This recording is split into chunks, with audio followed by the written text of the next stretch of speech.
everybody and welcome to this week's Trimcraft Tuesday video. This week I am doing my first Christmas project of the year. I know some of you are yelling at me because it's September and I'm saying the C word, but in the craft world, Christmas never really sleeps. Anyways, so I am making a gift box today, which the box itself is easy. It's more about the decoration of the box.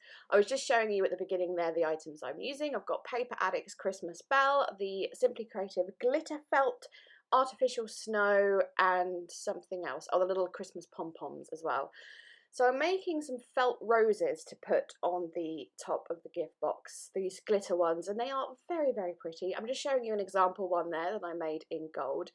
Here I have cut, I think it's a 6.5-inch circle, and then I'm just going to take my scissors and cut a scalloped shape.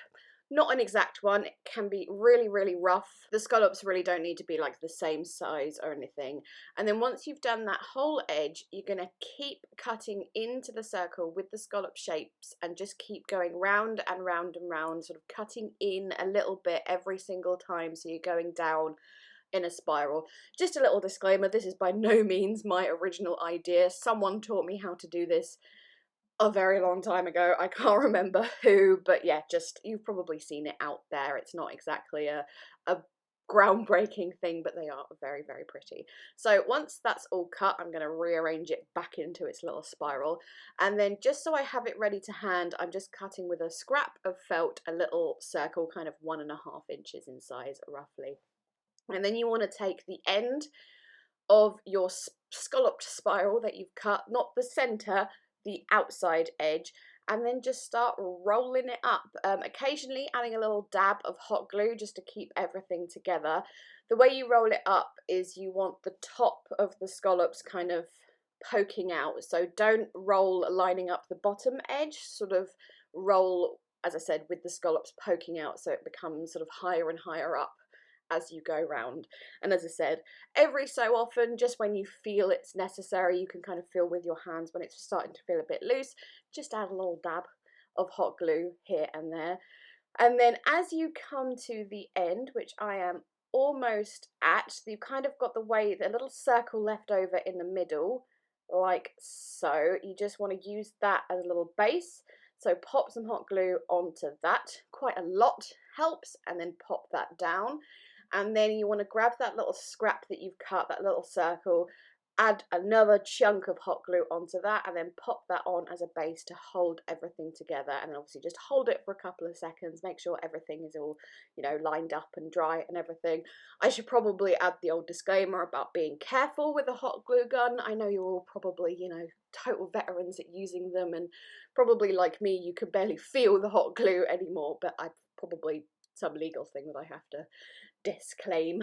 Anyways, so I'm just going to quickly make another one here. This is a much bigger one. I think I did an 8-inch circle, which is about the biggest one you can do, obviously, with the A4 glitter felt. Same thing with the scallops, just keep going around and round. There are lots of ways of making felt flowers, but the thing is with glitter felt is it's much stiffer. Oh, that's kind of obvious to say, but so there's another cute felt flower I know how to make, but you need to use a needle and thread with it, and it just doesn't work with the glitter felt. So the roses is one of the, probably not one of the only options, but you know what I mean. You have slightly fewer options of making the flowers with this stuff. So here I am, just rolling around and around and around, adding hot glue as and when needed, and I keep going round. I'm not going to use that gold one that you can just see in shot. I'm going to make 3, I think, silver ones. I think one is 6 inches, one is 7 inches, or the circles I started with, 6, 7, and 8, or thereabouts. If you don't have a circle cutter, I'm using the X-Cut one. That's not a problem at all. You can always do that thing where you fold it and then cut a semicircle. I'm just not very good at doing that, so I prefer to use the circle cutter, but just whatever your favourite way of creating a circle, do it that way. So I'm just going to set those aside and start working on my box, but first I'm going to pull out this paper from Christmas Belle, which is going to be like the top of the decoration from the box, and I'm just cutting it to just under 6 inches, and I'm taking this very, very wide red line tape from Dot and Dab and just placing it straight down onto that paper there. almost completely covering it, leaving about 1/4 of an inch without it. And then I'm going to take some tacky glue and just add that around the edges to give it a slightly more rough edge. I didn't want the very, very straight edges, because what I'm going to do with that is add this artificial snow. By the way, wait for the tacky glue to get a bit tacky before doing this. Pour it on as if you do with like doing heat embossing. Kind of pat it down a little bit, helps a bit to stick it down, and then just pour it off like so. Obviously onto something else, don't do it straight onto your desk. That would not be a good idea. I'm also just going to pick up some extra bits and pat it down onto the glue just to have as much of the fake snow as possible, and also make it look a bit more natural, like there's some areas have more snow than others, as it were. Then I'm just going to carefully pour that back in and set that aside to dry. So now making my box.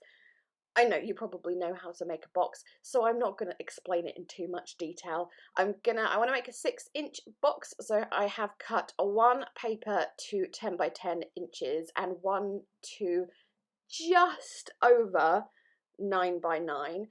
On the smaller paper, I'm going to score it at 1.5 inches on every side, and then on the larger paper, I'm going to score it at 2 inches on every side. And then once the scoring is done, I'm just going to fold and burnish those score lines. And then the way I like to assemble a box, instead of cutting a part of the little corners, I just sort of fold them in on themselves, so you get a triangle shape just like that. And then it's slightly quicker than cutting the box shape into it, and it also gives the box a little bit more structure.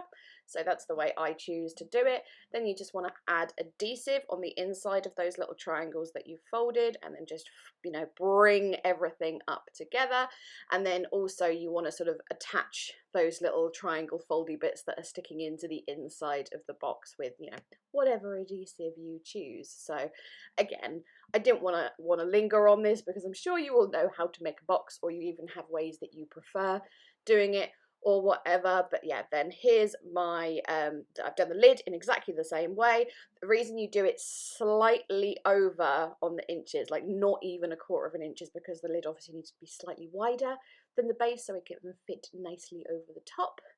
And then with my little snow piece kind of dry, I'm going to add that with the glue gun. It wasn't completely dry, to be honest, but it was dry enough. So here I'm going to arrange my felt roses here, and again just stick those on with a big chunk of hot glue. And once those are on, I'm going to add those little Christmas silver pom-poms as well, just to sort of fill in any gaps between the roses. I just, you know, and also hide some of the felt underneath that was of a different colour, the base parts I'd use. And again, I'm just popping those on with the glue gun. Thought I'd take this opportunity as well to say, obviously this doesn't need to be a Christmas box at all, because roses aren't necessarily a Christmas thing at all. Use a different kind of paper or whatever, and it can be for any occasion. So to finish off, I am taking a little sort of 1 or 1.5 centimetre snowflake punch. I've got some scraps of silver foil card, and I'm just going to punch a load of those snowflakes and just put them on the top of that lid and put it sort of amongst all the snow kind of coming out from the roses centerpiece. That little gadget I'm using there is the Trimcraft pickup tool, which I'm absolutely in love with. It's the best pickup tool I have ever used, and I'm not saying this because of being biased, being on the design team or anything.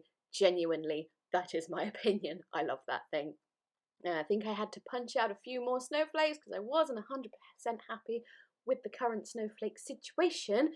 And yeah, just pop a few more of those on, and with that I believe the gift box is done. So just a really quick and simple craft for this week's Trimcraft Tuesday video, but I think it makes a really nice gift box to give to someone, especially with that big rose flourish on the top. So yes, thank you so much for watching. I will leave links to Christmas Belle and anything else that I can find links for in the description box. Please leave me a thumbs up if you enjoyed this video. Let me know if you have any questions or anything to say.